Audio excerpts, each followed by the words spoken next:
If you are going to be effective in serving God, you must love the people that you're called to minister to. And we see that very clearly in the life of the Apostle Paul. Paul was concerned deeply for those that he was sent to. Nëse duam që të jemi efikas për të shërbyer Perëndis, ne duhet i duam njerëzit të cilëve jemi thirrur të shërbejmë. Dhe këtë shohim shumë qartë në jetën e apostullit Pali. Pali ishte shumë i merakosur për ata për të cilët ishte dërguar. Le të marrim Biblën dhe të shohim së bashku librin e Romakëve kapitulli 15. E përsëris, do të shohim se apostulli Paul kishte një merak të madh dhe një dashuri të madhe për ata që ishin në Rom, për bashkësinë aty të besimtarëve që përbëhej si nga hebrej dhe jo hebrej. Dhe ne kemi parë shumë herë që Pali kishte një dëshirë për të shkuar tek ata, në mënyrë që të shërbente dhe që të ishte një bekim për atë bashkësi. Por ajo që do të shohim është se në mënyrë të ngjashme, në jetën e tij, Pali u përball me kundërshtime nga ata që nuk donin që ai të përmbushte me sukses vullnetin e Perëndis. Dhe kjo ishte një kujtesë për ne, që ne duhet të jemi individ që dalin fitimtar, që duhet të presim shumë kundërshtime dhe që armiku nuk do që ne të përmbushim qëllimet e Perëndis. Por pse është kaq e rëndësishme kjo dashuri dhe ky merak për të tjerët? Sepse nëse ne nuk kemi dashuri të vërtetë dhe përkushtim për të qenë bekim për të tjerët, atëherë kur të vinë në jetën tonë këto pengesa dhe vështirësi, nëse nuk e kemi këtë përkushtim të madh ndaj të tjerëve, ne do të dorëzohemi. Do të nxjerrim justifikime dhe nuk do të këmbgulim. Dhe duhet të jemi të sigurt që shërbëtorët e vërtetë të Perëndis këmbgulin dhe përmes vajosjes së frymës, ata e gjejnë rrugën për të dalë fitimtar ndaj kundërshtimeve dhe sulmeve të armikut. Servants of God persevere. They find through the anointing of the Spirit the way to overcome the opposition and the attacks of the enemy. Well, as I said, look with me to Romans chapter 15. And we're going to begin. E po siç e thash, le të shohim bashkë te Romakët kapitulli 15. Dhe do të fillojmë me vargun 22, ku na thuhet: Edhe për këtë arsye u pengova shumë herë të vi te ju. Pra edhe një herë e shohim qartë këtë deklaratë që Pali bën. Shumë herë jam penguar që të vi te ju. Kjo është diçka që kemi parë shumë herë. Pali ka një dëshirë për të shkuar në Rom, por nuk ka mundur që ta përmbush këtë. Por ne dim diçka, që Pali, duke patur këtë dashuri të qëndrueshme për ata njerëz, ai do të mund të shkojë në Rom. Së dyti, le të shohim vargun 23. Ai kupton se është dhe një problem kohor. Në vargun 23 ai shkruan: Por tani, duke mos pasur më fush veprimi për të ungjillëzuar në këto vise, ku Pali kishte shërbyer, ai po thotë: Unë kam kaluar nëpër këto vende dhe nuk po shoh më ndonjë vend ku është e nevojshme që unë të shkoj dhe të shërbej. Pali ishte i bindur se tani është koha që ai të shkojë në Rom. Dhe prandaj në pjesën e dytë të vargut 23 na thot: Ka shumë vite që dua të vi te ju. Pra, Pali e ka patur prej shumë vitesh këtë dëshirë, bazuar në dashurinë që ka për atë bashkësi në Rom, që të shkojë aty, por nuk ka mundur dot. Por tani, duke e ndjerë se shërbesës së tij në ato vende po i vjen fundi, ai e ndjen se është koha e duhur që ai të shkojë në Rom. Dhe në dritën e kësaj ai thot: Dhe shpresoj ta bëj këtë kur të udhëtoj për në Spanjë. Pra rrugës për në Rom, ai do të kaloj përmes Spanjës. Dhe ai kishte një qëllim të dyfisht për këtë. Based upon this love for this congregation in Rome to come to them for many years, but he was not able to. But now sensing that the ministry in this various regions is coming to an end, he senses that now is the time for him to go to Rome. And in light of that, he says, Qëllimi i parë, le të vazhdojmë të lexojmë, sepse shpresoj. Pra kërkon të thotë se do të kaloj në ato vende. T'ju shoh. Pra kjo është njëra nga arsyet sepse është e nevojshme që të ndaloj aty. Dhe arsyeja e dytë është kjo.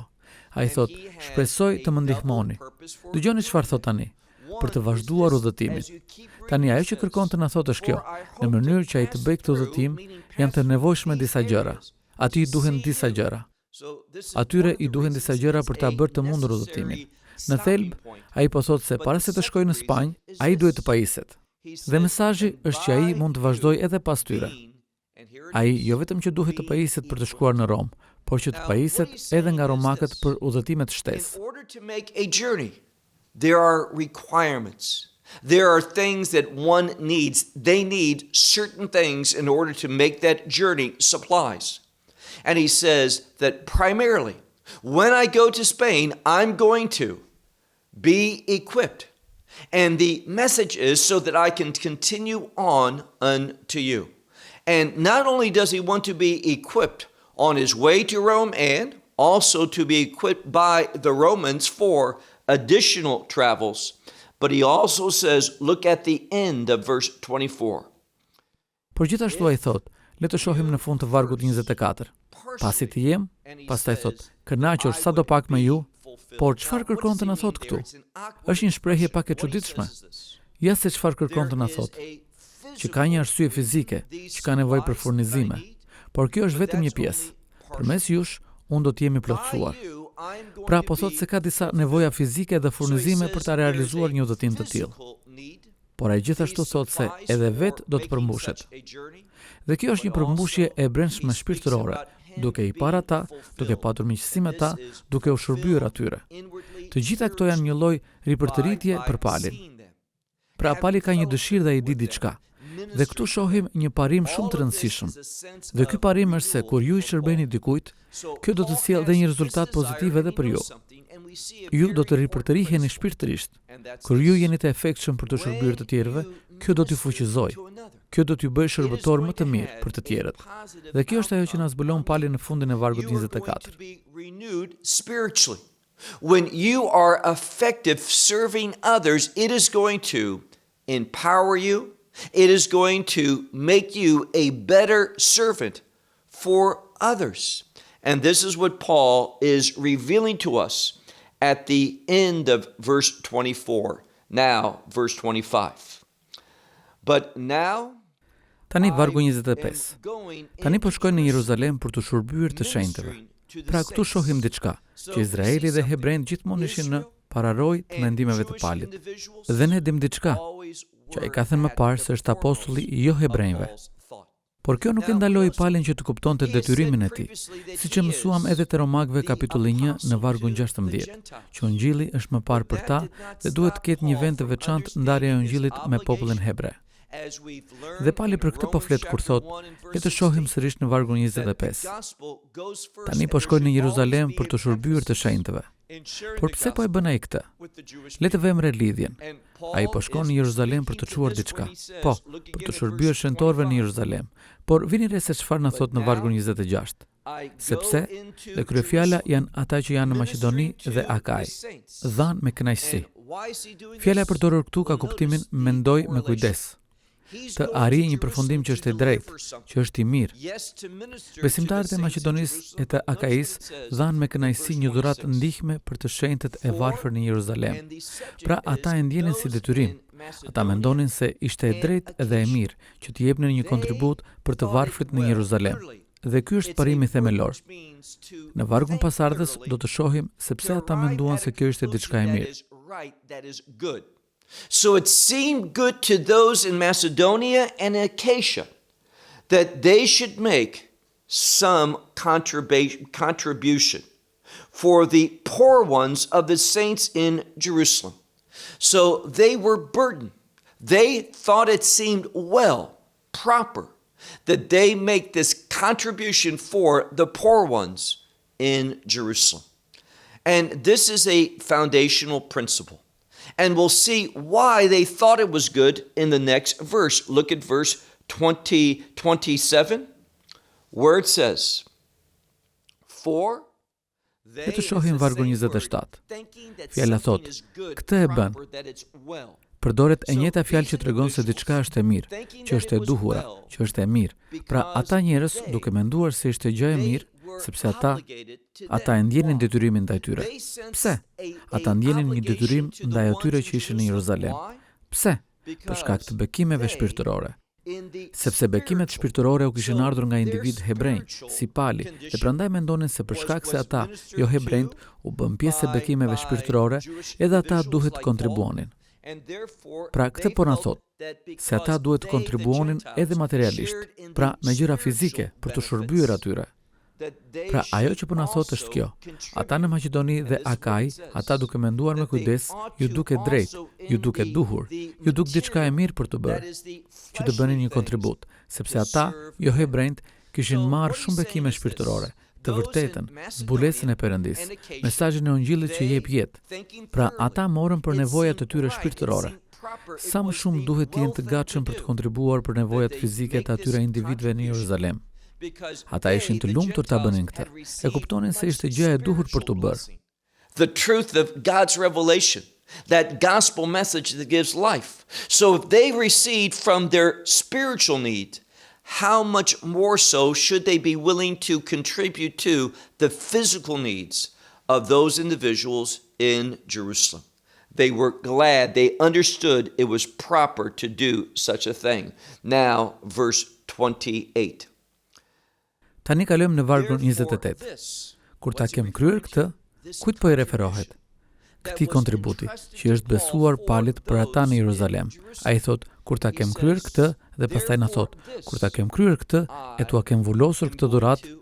Ja se çfarë kërkon që të na thot. Është shumë e rëndësishme që përmendet koncepti i frytit. Fryti është një prodhim, është një rezultat, një përfundim. Pra, ja se çfarë kërkon që të na thot. Ju na keni shërbyer neve shpirtërisht. Ne e kuptojmë se zbulesa e Perëndis, fjala e tij, Ungjilli, erdhi në fillim në Izrael dhe pastaj nga Izraeli u shpërnda. Dhe kjo ka prodhuar fryte në jetën tonë dhe nga këto fryte, që janë edhe shpirtërore, kur ne ecim në të vërtetën shpirtërore, kjo do të sjellë edhe bekime fizike. Dhe ata, bazuar mbi këto bekime fizike, dhe e kanë fjalën për bekime financiare, ata morën një pjesë të tyre për t'ia dërguar Izraelit nëpërmjet palit. Pra, pali këtu po na thot, le të shohim sërish në pasazh në vargun 28. Ai thot, kur ta kem kryer këtë, pasi të kem përmbushur dhe ta kem plotësuar këtë detyrim dhe t'ua çoj atyre këtë kontribut, këtë dhuratë, e t'ua kem vulosur këtë dhuratë, pastaj thot, do të vite ju rrugës për në Spanjë. Ai do të nisë një udhëtim drejt Spanjës, me synimin që ai të mbërrijë në Rom, në mënyrë që ai të shërbejë atyre. Dhe kemi dhe atë aspektin fizik, që edhe të pajiset për udhëtimin e kthimit. Pra, pali jo vetëm që po shkon aty për të shërbyer, por gjithashtu na thotë diçka që do ta shtjelloj pas pak, që ai do të përmbushet dhe që do të ripërtërihet, që ai do të fuqizohet duke u shërbyer të tjerëve. Ky është një parim që unë dhe ju duhet ta kuptojmë, që kur ne jemi bekim për të tjerët, kjo do të jetë edhe një bekim për ne, që përmes të shërbyerit me bindje në emër të Perëndis, bazuar në urdhërimin që t'i duam të tjerët por si vetveten, kjo ka për të na ndryshuar, ka për të na fuqizuar. Do të na jap bot kuptimin e duhur për të kuptuar në një mënyrë më të madhe se cili është qëllimi i Perëndis. Duhet të kemi bot kuptimin e tij, të kuptojmë se çfarë kërkon të bëjë Perëndia në jetën tonë dhe përmes jetës tonë. Me fjalë të tjera, po them këtë, kur ju tregoheni besnik për të shërbyer të tjerëve, për t'i asistuar ata, për të ndihmuar ata, për t'i bekuar ata, kjo do të sjellë një rezultat shumë pozitiv në ju dhe do të punojë në jetën tuaj. Nëpërmjet shërbesës ne rritemi, pjekurohemi dhe bëhemi shërbëtor më të efektshëm për Zotin dhe shpëtimtarin ton. Based upon that loving others as ourselves. It is going to change us. It is going to empower us. It is going to give us a right perspective that we understand in a greater way what is the purpose of God. Having His perspective, understanding what God wants to do in our life and through our life. In other words, I'm saying this. When you are faithful to minister to others, to assist them, to help them, to bless them, it is going to have a very positive outcome and working in your life. Through doing ministry, we grow and mature and we become more effective servants to our Lord and Savior. Let's move on to the next verse. Look, if you would, to verse 29. He says here, Le të kalojmë në vargun tjetër. Le të shohim pak vargun 29. Këtu ai na thot, e di se kur të vite ju, do të vi plot. Pra na thot, e di se kur të vite ju, do të vi plot me bekime. Tani kjo është arsyeja sepse ai do të jetë bekim. Na thot, e di se kur të vite ju, do të vi plot me bekimin e Ungjillit të Krishtit. Ai thot se kurdo që të ndodh kjo, është i përkushtuar ta bëj këtë dhe t'u çojë atyre plotësinë. Pra nuk ka të bëjë thjesht me përvojën e shpëtimit. Por Ungjilli ka fuqi shumë më të madhe për të sjellë ndryshim më të madh në jetën e një njeriu. Dhe këtu shohim edhe diçka që është jetësore. Shohim një lidhje mes Ungjillit dhe bekimit. Nuk është rastësi që i gjejmë këto dy fjalë së bashku. Le të shohim sërish pasazhin. Ai na thot, e di se kur të vite ju, do të vi plot me bekimin e Ungjillit të Krishtit. Pra po thot se po shkon për këtë qëllim, që ata tashmë janë besimtar, por ata do të njohin plotësinë e bekimit të këtij Ungjilli. Dhe kujt mendoni se i referohet këtu? Aftësisë që pasi jemi shpëtuar nga Ungjilli, jo vetëm që emri ynë është shkruar në librin e jetës së qengjit dhe që ne do të jemi pjesë e mbretërisë, por bekimi plot i Ungjillit është fakti që ne mund të marrim pjesë në atë që po bën Perëndia, që ne mund të kemi një rol në qëllimet, në vullnetin dhe në veprën e Perëndisë. Dhe kur ne jemi të përkushtuar për të bërë vullnetin e Perëndisë, kur ne marrim pjesë në qëllimet e Perëndisë, kjo do të na sjellë atë gëzim, atë kënaqësinë, atë paqen që atë kalon çdo zgjuarësie, dhe do të kuptojmë se pse jemi dërguar në këtë botë dhe çfarë jemi thirrur që të bëjmë. Dhe kur jemi besnik ndaj kësaj, rezultati i kësaj është një kënaqësi e madhe shpirtërore. Kësaj po i referohet Pali këtu. Pse po i them këto gjëra në dritën e kësaj? Gospel is that we get to participate in what God is doing. That we get to share a role in the purposes, the will, the work of God. And when we are committed to do the will of God, when we are participating in the purposes of God, it is going to give us that joy, that contentment, that peace that passes all understanding. You're going to know why you have been sent into this world, what you are called to do. And when you are faithful to that, the outcome of that is a great spiritual satisfaction. This is what Paul is referring to. Now, why am I saying these things in light of this? Well, look at verse 30. Paul says, "But I..." Le të shohim vargun 30. Pali thot, ju lutem, o vëllezër. Pra ai kërkon të na inkurajojë për çfarë? Për të kuptuar rezultatin e asaj që sjell Ungjilli. Sigurisht, Ungjilli na shpëton. Ungjilli është mesazhi i shpengimit, por Ungjilli gjithashtu e transformon atë njerëz që e pranon Ungjillin në jetën e tij dhe ecën duke sakrifikuar për Perëndin, që do të thotë se ne duhet jemi shërbëtor të tij. Ju kujtohet se çfarë tha Pali më herët, që ne t'i paraqesim trupat tanë si flitë të gjallë për Zotin. Dhe kështu mund të bëhemi vetëm nëpërmjet Ungjillit. Edhe një herë na thot, ju lutem o vëllezër, pra vëllezër dhe motra në Zotin, për hir të Zotit ton Jezu Krisht dhe për hir të dashurisë së Shpirtit. Vjen re se na thot, për hir të Zotit ton. Duhet të kuptojmë se kur ne e pranojmë Mesian si Zot në jetën tonë, kjo sjell në jetën tonë punën e frymës së shenjtë. And through the love of the Spirit. Now, notice, he says here, through our Lord, notice that when we are recognizing the lordship of Messiah in our life, that brings about in our life the working of the Holy Spirit. And notice what it says here, what he writes concerning the Holy Spirit. It says, and through... Vini re se çfarë na thot kur na shkruan në lidhje me frymën e shenjtë. Na thuhet, dhe për hir të dashurisë së Shpirtit.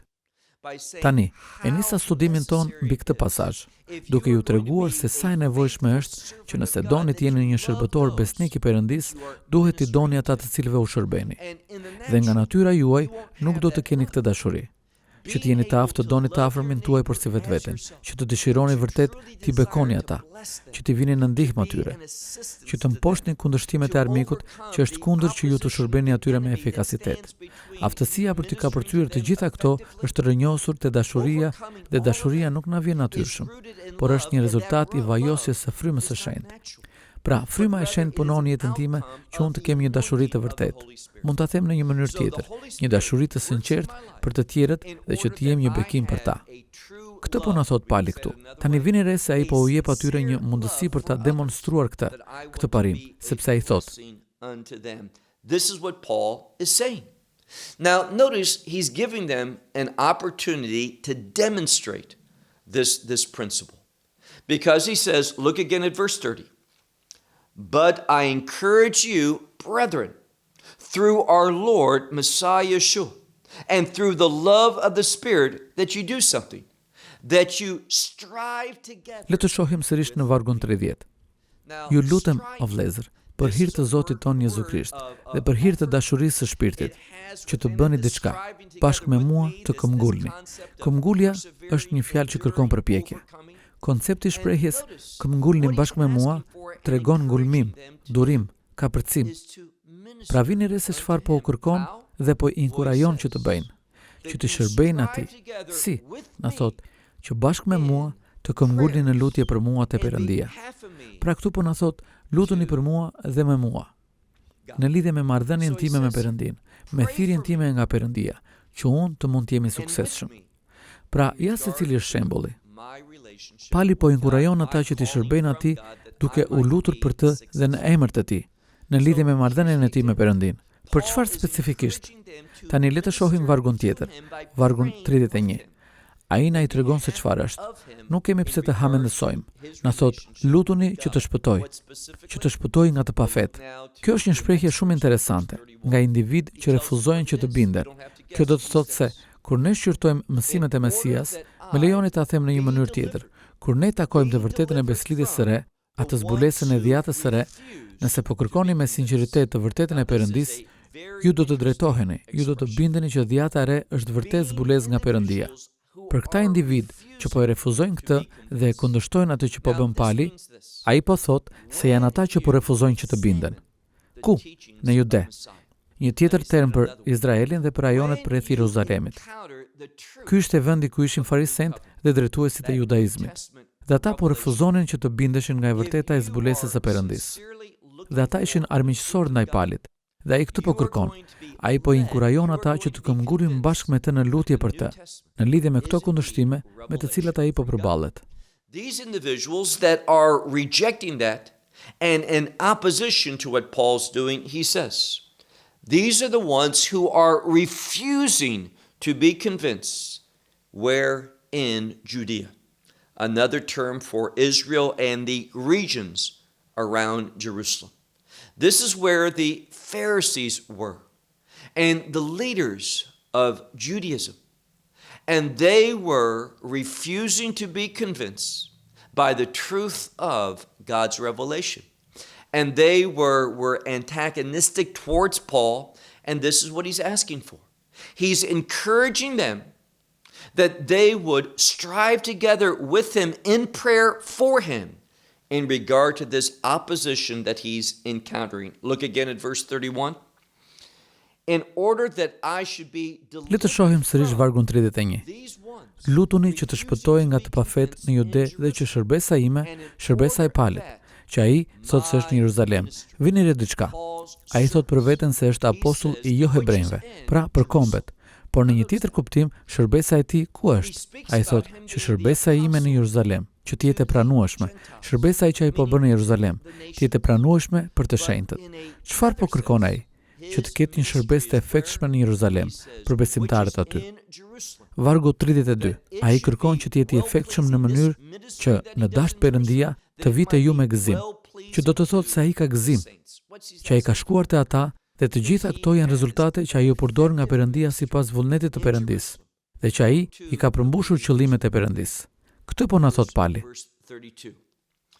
He wants to be effective in order that he says, with joy, that I should come to you through the will of God.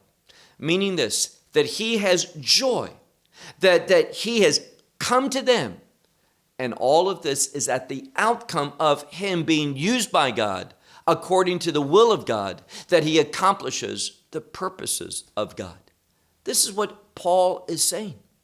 Now, we're going to conclude with one last verse, and we're going to see how this verse... Tani, do të mbyllim me një varg të fundit dhe do të shohim se si ky varg bashkon gjithçka tjetër. Përpara se të shohim këtë varg, duhet të mbajmë mend se edhe pse dhjata e re është shkruar në greqisht, gjithsesi ajo ka një sfond hebraik. Dhe fjala tek e cila dua që të përqendrohemi është një fjalë që e përdor Pali dhe kjo është fjala paqe. Cila është kjo fjalë paqe në hebraisht? Do ta kuptoni vet, është fjala shalom. Por problemi është se kur dëgjojmë fjalën paqe, shpesh herë mendojmë thjesht për mungesën e dhunës apo të konflikteve, që çdo gjë është e qetë, e bukur dhe e mirë. Por fjala shalom nuk ka as pak këtë kuptim. Kur ne kemi paqe biblike, duhet të kuptojmë diçka, që kemi një marrëdhënie të ngushtë mes paqes biblike dhe vullnetit të Perëndis që po përmbushet. Dhe ndaj kësaj ishte përkushtuar Pali. Pali ishte përkushtuar që vullneti i Perëndis të përmbushet në jetën e tij dhe përmes jetës së tij dhe teksa ai u shërben të tjerëve, që vullneti i Perëndis të mund të përmbushet edhe në jetën e tyre. Ky është synimi i Palit Dhe ai e kupton se të gjitha këto janë të mundura vetëm si rezultat i këtij bekimi të Ungjillit dhe dashurisë së frymës dhe fuqisë që vjen nga përkushtimi që kemi ndaj qëllimeve të Perëndisë. That the will of God might be fulfilled in their life as well. This is Paul's objective. And he realizes that all of this is only possible as an outcome of that blessing of the gospel and that love of the Spirit and that power that comes from committing to the purposes of God. Notice what he says in this passage. Again, the end of verse 32 where he says, Vini re se çfarë thot në këtë pasazh. Jemi sërish në fund të vargut 32, ku na thot që në dasht Perëndia të vite ju me gëzim, që të shlodhem bashkë me ju. Kjo është shlodhja për të cilën fola. Ti je sërish i inkurajuar dhe i ripërtërir për të bërë punën e Perëndisë. Dhe kur ne jemi në këtë gjendje, kur jemi të ripërtërir, kur jemi të pajisur shpirtërisht, vini re se çfarë na thot në vargun e fundit, në vargun 33. Perëndia i paqes është Perëndia i Shalomit. Ky Perëndi që punon në mënyrë që vullneti i tij të përmbushet në jetën tonë. Ai na thot këtu, Perëndia i paqes qoftë me ju të gjithë. Dhe pastaj thot, Amen. Kjo është dëshira më e madhe e Palit, që këta njerëz në Rom, që edhe ata të përdoren si shërbëtor të Perëndisë së gjallë, që të bëjnë atë që është në përputhje me vullnetin e Perëndisë, dhe që nëpërmjet kësaj shërbese të tyre, Perëndia i paqes të jetë me ta. Pra Perëndia që i shërben, që punon, që i fuqizon, që i pajis ata në mënyrë që vullneti i tij të mund të përmbushet përmes popullit të tij. Prandaj më lejoni që t'ju bëj edhe një pyetje të fundit. A është ky synimi juaj? A është kjo ajo ndaj të cilës jeni të përkushtuar, që të jeni dikush që përdoret nga Perëndia në mënyrë që vullneti i tij, jo yni, jo dëshirat dhe gjërat tona, por që vullneti i tij të mund të përmbushet përmes dhe në jetën tuaj? So let me ask you one last question. Is that your objective? Is that what you're committed to? Being someone who is used by God in order that His will, not ours, not our wants and desires, but His will might be fulfilled through and in your life.